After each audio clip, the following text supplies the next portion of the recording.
మనము చాలా సందర్భాల్లో సమయం సరిపోవడం లేదు.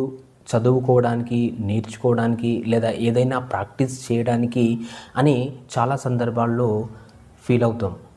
ఇది చాలా సహజం. అయితే ఇక్కడ ట్రూత్ ఏంటంటే ముఖ్యంగా మనం గమనించాల్సింది మనకు ప్లెంటీ ఆఫ్ టైం ఉంటుంది. అది ఎలానో మీకు ఒక ఎగ్జాంపుల్ రూపంలో చెప్తాను. అదేంటంటే ఒక స్టూడెంట్ ఫోన్‌లో స్క్రోల్ చేస్తూ చదువుకుంటున్నాడు. మరొక స్టూడెంట్ పాటలు వింటూ తన హోంవర్క్ రాస్తున్నాడు. ఇంకొక స్టూడెంట్ చదువుకుంటూ టీవీ చూస్తున్నాడు. సో, ఇలా చేయడం వల్ల వాళ్ళు టైం అక్కడ కేటాయిస్తున్నారు. కానీ వాళ్ళు నేర్చుకునేది చాలా తక్కువ. అసలు నేర్చుకునేది ఒక్కొక్కసారి మొత్తమే లేకపోవచ్చు కూడా. నిల్, జీరో అయి కూడా ఉండొచ్చు.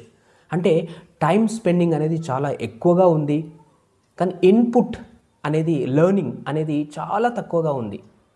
సో, ఇలా చేయడం వల్ల ఒక రోజులో మనము ఎంత సమయాన్ని కోల్పోతాం, ఒక వారానికి ఎంత సమయాన్ని కోల్పోతాం, అదేవిధంగా ఒక నెలకి, ఒక సంవత్సరానికి ఇలా మనం జీవితాంతము ఇలా చేస్తూ ఉంటే ఎంత సమయం కోల్పోతాము అనేది మనల్ని మనం ఒకసారి ప్రశ్నించుకోవాలి. దీన్ని సూడో వర్కింగ్ అంటారు. సూడో వర్కింగ్ అంటే మనం పని చేసినట్టుగానే ఉంటుంది. కానీ వాస్తవానికి మనం అది రియలైజ్ అవ్వం. ఆ పని జరగడం లేదు అని ఇక్కడ స్టూడెంట్‌ని తీసుకుంటే ఆ స్టూడెంటు అన్‌ఫార్చునేట్‌లీ ఏంటి అంటే రియలైజ్ అవ్వడు. నేను టైం వేస్ట్ చేస్తున్నాను అని రియలైజ్ అవ్వడు.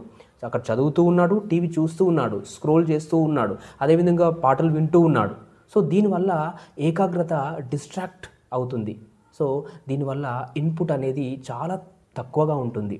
దీనివల్ల మనము తెలియకుండానే మనం చాలా నష్టపోతాం. ఇది ఎలా ఉంటుందంటే మనం రోడ్డు పైన దొరికే జంక్ ఫుడ్‌ను తిన్నట్టుగా ఉంటుంది. జంక్ ఫుడ్ తిన్నప్పుడు మనకు ఒక స్టమక్ అంతా ఫుల్‌గా అనిపిస్తుంది. సాటిస్ఫైడ్‌గా ఫీల్ అవుతాం.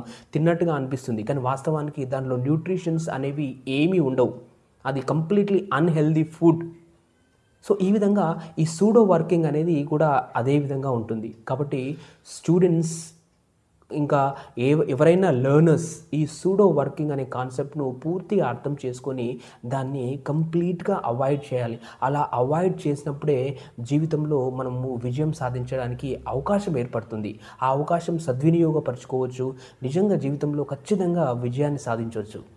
మీకు ఒకవేళ చాలా ఇబ్బందికరంగా ఉంటే, మీకు బాగా అలవాటుగా ఉంటే టీవీ చూడడము, మొబైల్ వాడడము, పాటలు వినడము ఇవి అలవాటుగా ఉంటే మీరు చిన్నగా ప్రాక్టీస్ చేయండి.